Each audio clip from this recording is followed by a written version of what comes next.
Should the Tennessee Titans trade Jeffery Simmons?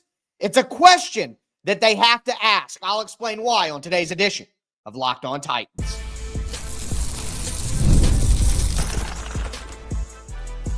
You are Locked On Titans, your daily Tennessee Titans podcast, part of the Locked On Podcast Network, your team every day.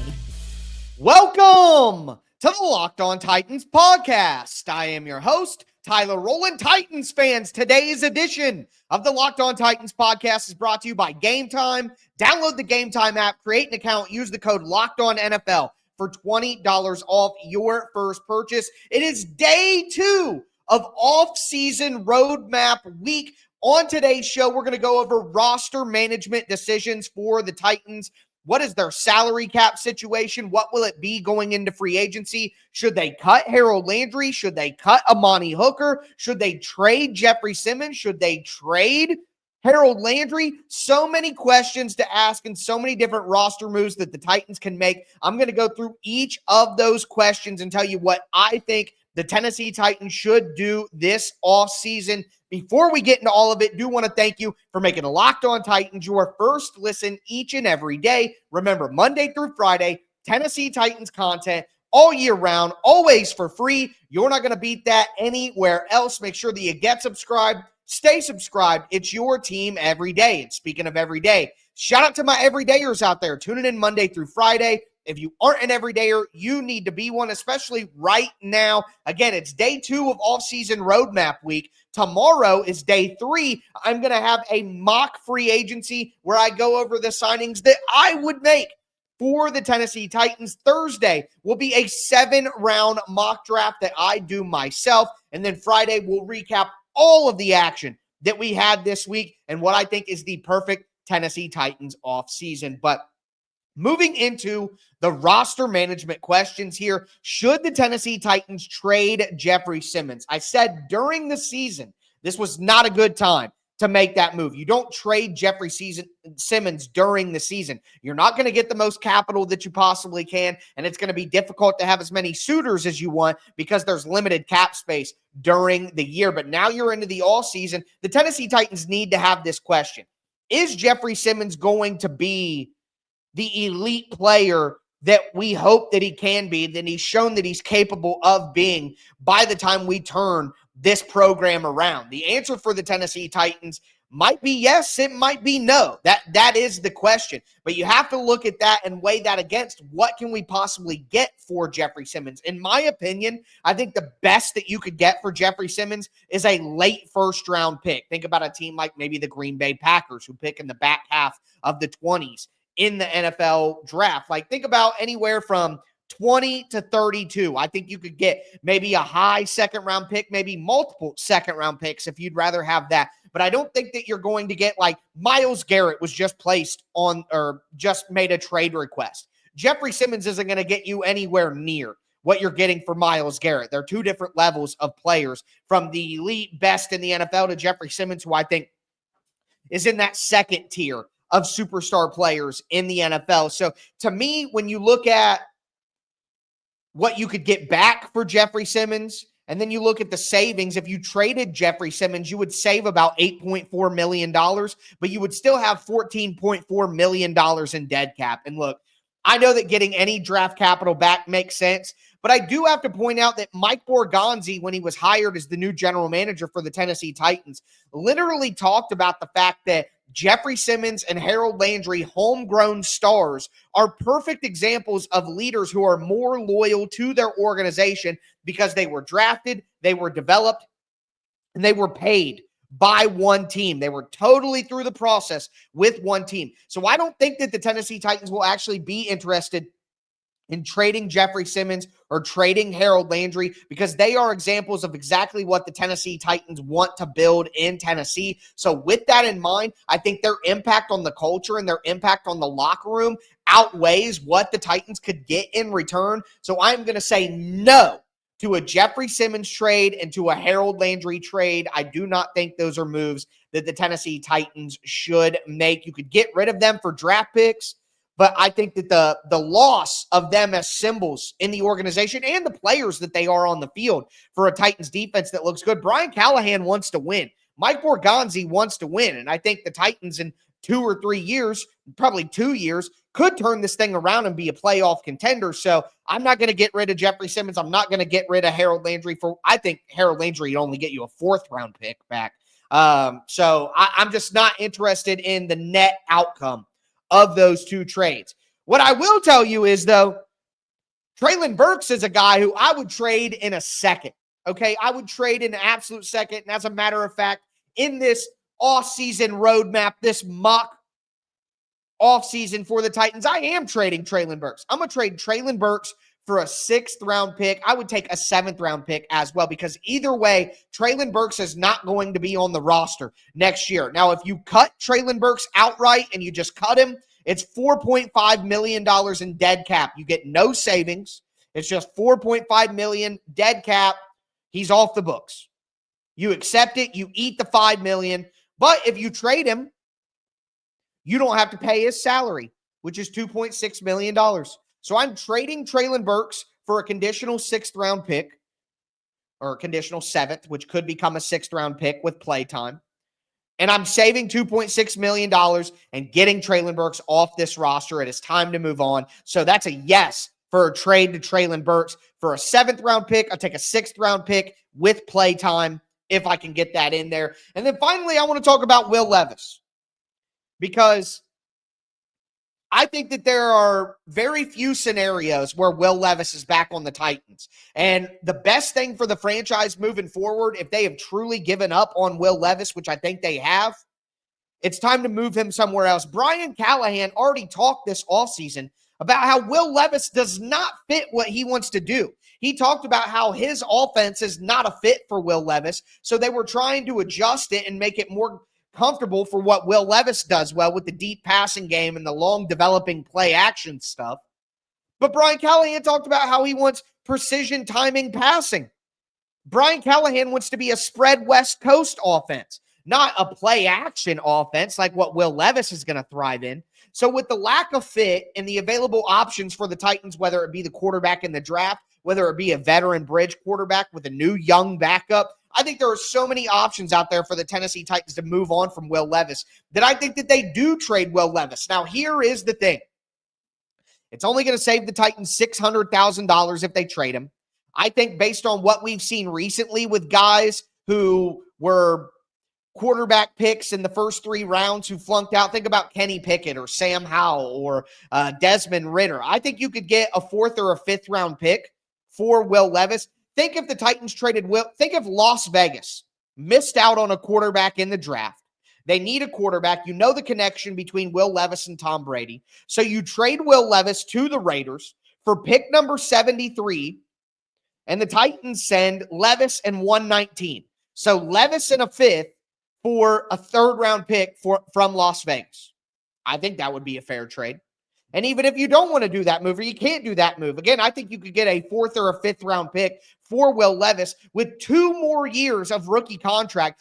Think about if the Raiders missed out on a quarterback in the first couple of rounds. Levis is a good fallback option for a team at the end of day 2 or the beginning of day 3 to make a move. So I think you could get a 4th or a 5th round pick, maybe even something more creative, like Kenny Pickett went for it was a 3rd round pick for Kenny Pickett and a 4th, I believe was the deal that went down for the Eagles. So, or Kenny Pickett and a 3rd and a 5th for Kenny Pickett and a 4th.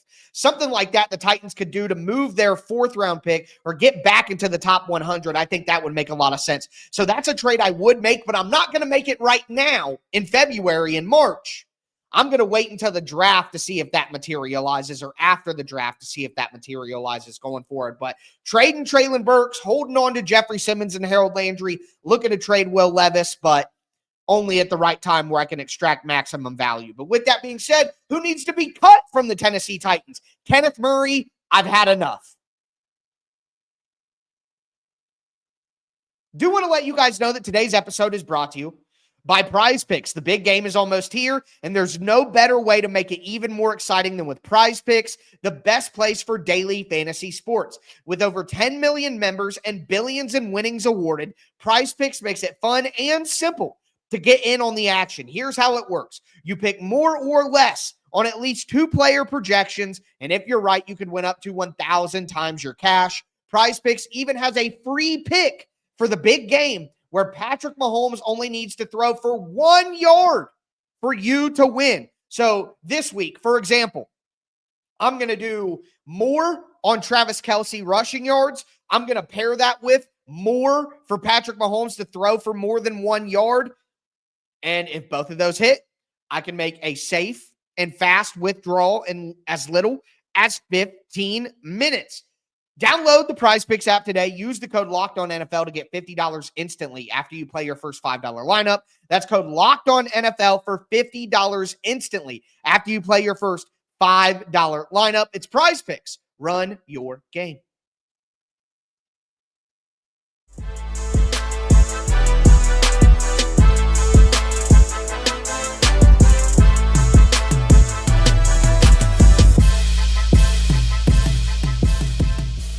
Titans fans, let's continue day 2 of off-season roadmap week. Day 1, we went over my re-signings for in-house free agents. Today, I'm looking at trade options. We're going to talk cap cuts. We're also going to talk some guys that Titans just need to take their medicine on, and then evaluate how much cap space the Titans have moving into mock free agency on tomorrow's show. And then my 7th round mock draft will be on Thursday's show, and then a recap at the end of the week. But we kept Jeffery Simmons. We kept Harold Landry. No trade there. We traded Treylon Burks. We're going to trade Will Levis as soon as the draft rolls around. I'll save that for Thursday. But looking at cap cut candidates for the Titans, the number 1 cap cut candidate is Harold Landry.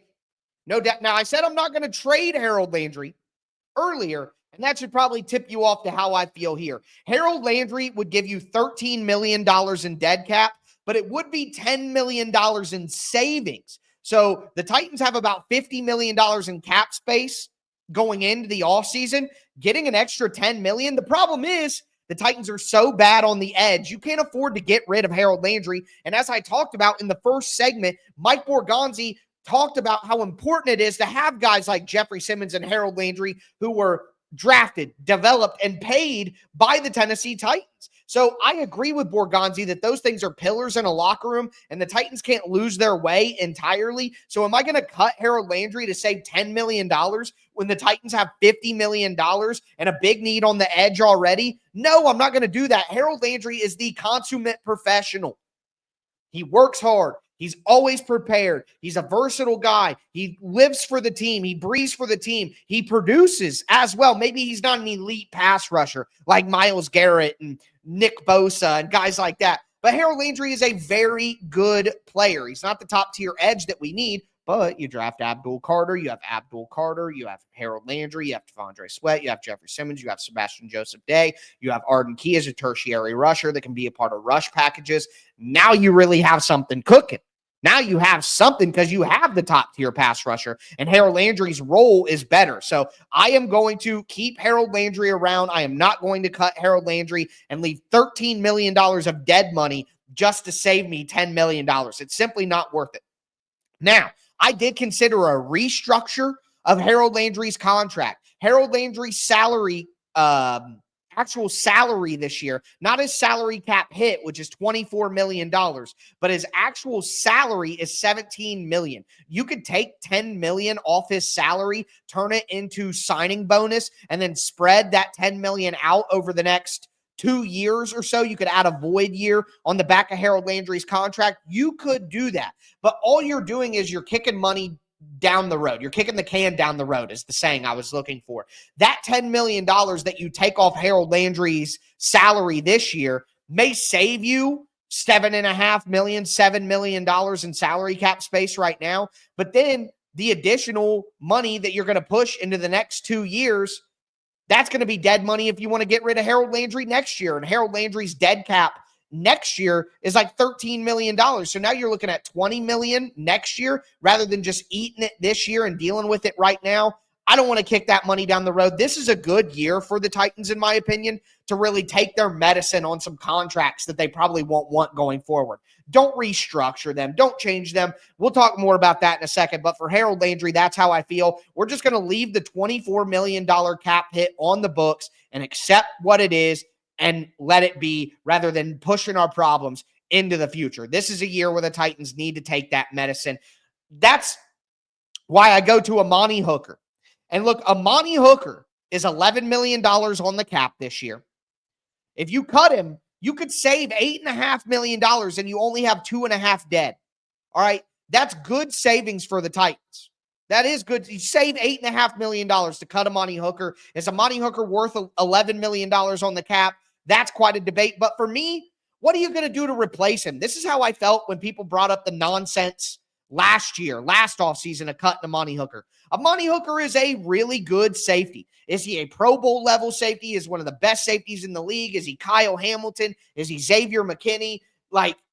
Is he Kirby Joseph? No, he's not those guys, but he's not getting paid like those guys are going to be paid $20 million some dollars a year. For $11 million, Amani Hooker is a very good value, and the Titans should not cut him, and I'm not cutting him. Now, Kenneth Murray, on the other hand, $9.9 million on the salary cap.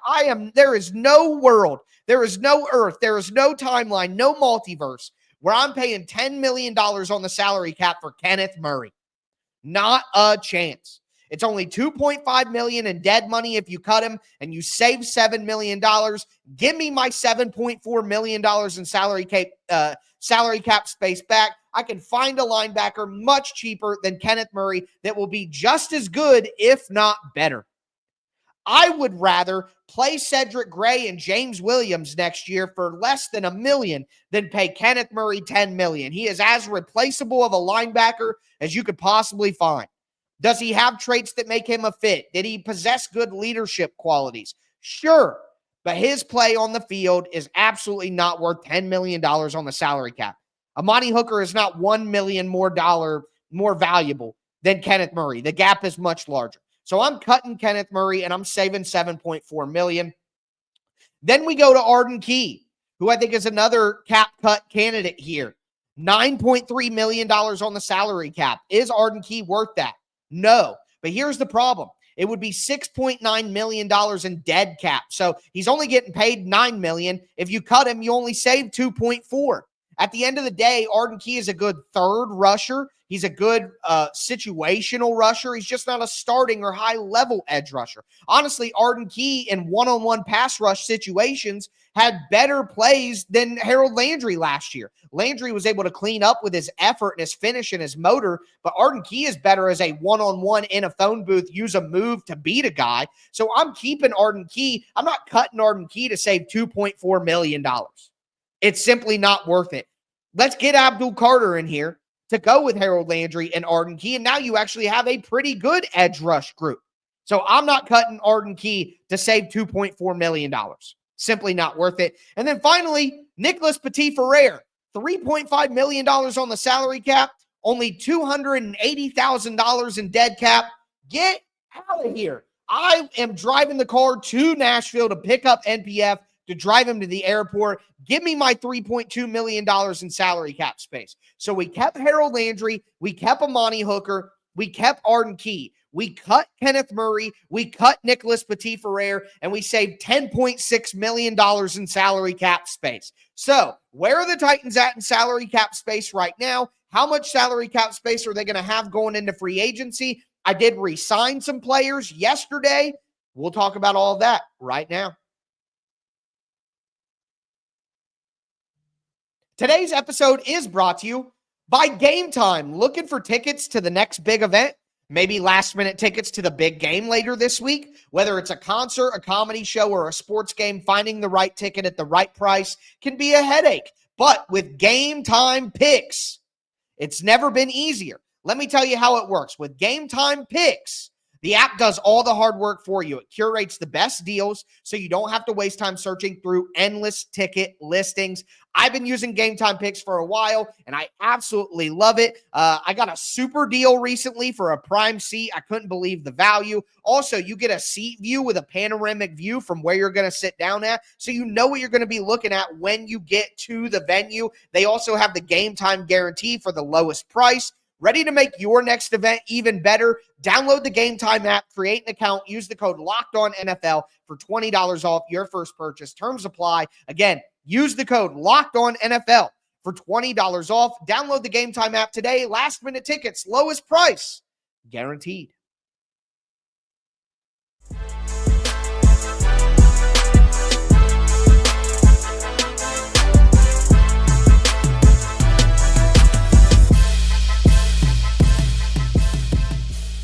Titans fans, let's cap off today's edition of the Locked On Titans podcast. Again, day 2 of off-season roadmap week. Yesterday, we did the off-season schedule for the Titans. We did the in-house free agents that the Titans had, and I re-signed a couple of those guys. I'm going to add that into my calculation that we're about to do right now. But on today's show, of course, we did trade targets for the Titans and candidates. We did cap cut candidates, who I would cut and who I wouldn't. Now I want to talk about how the Titans need to kind of take their medicine and who I re-signed and the salary cap situation all as one conversation. Before I get into it, thank you again for making Locked On Titans your first listen. Tomorrow,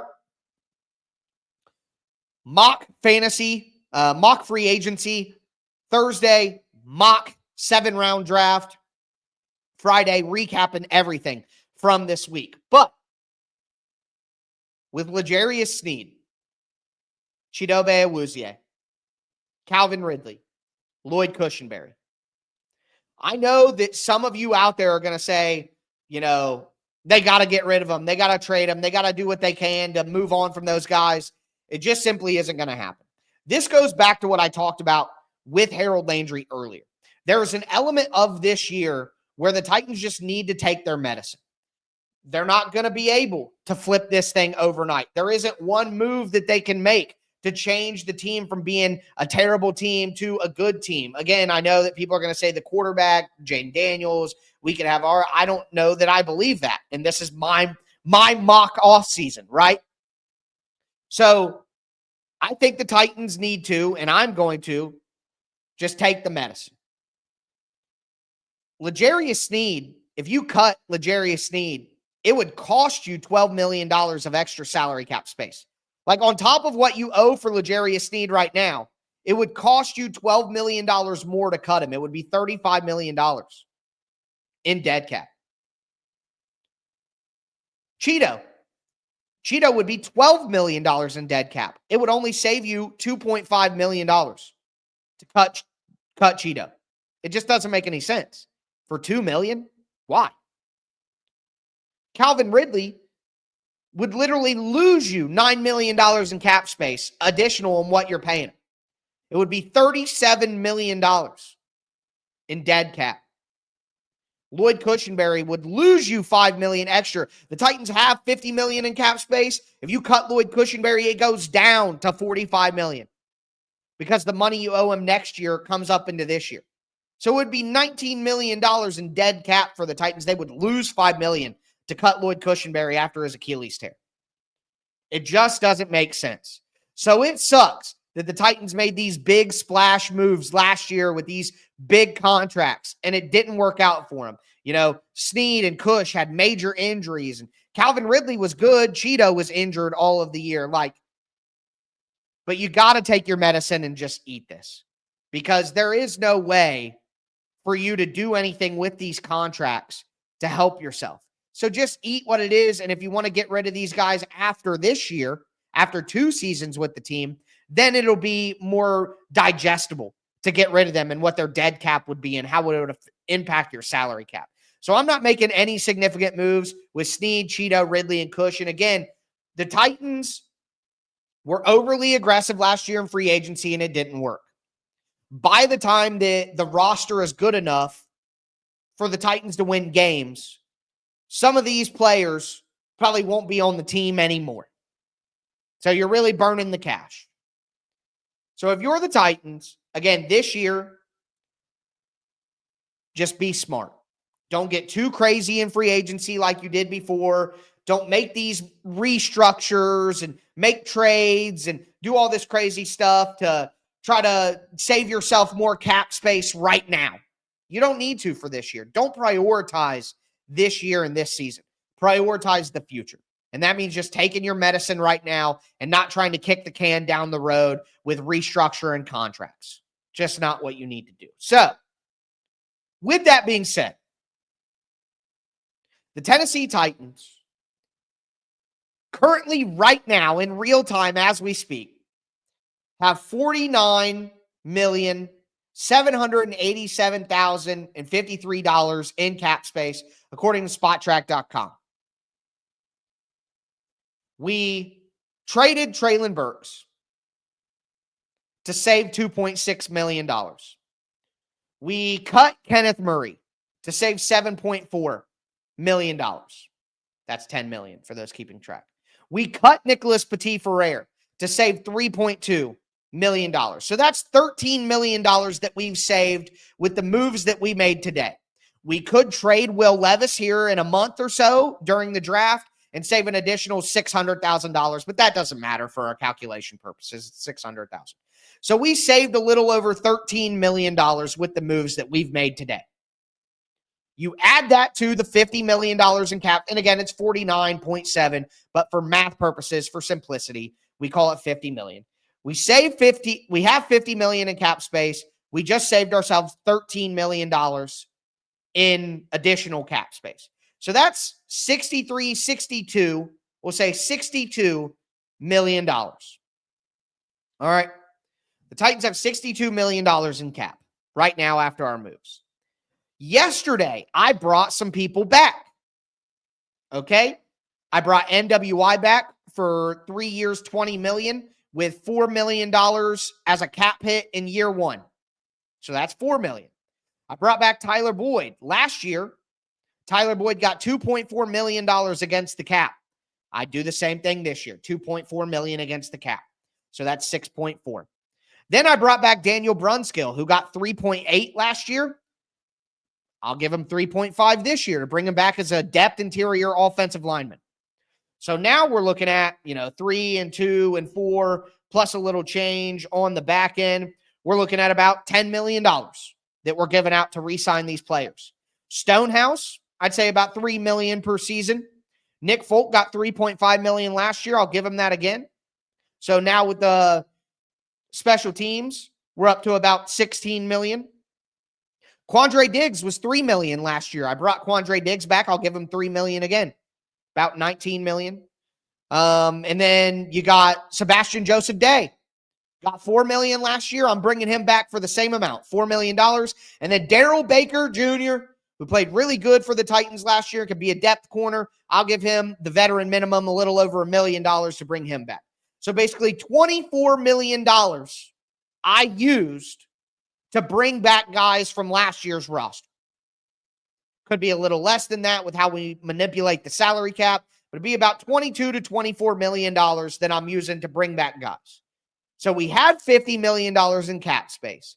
I added 13 with the moves I made on today's show with Burks trade, Kenneth Murray, NPF being cut. That got us to $63 million, $62 to $63 million. And then I used $24 million to bring back some guys.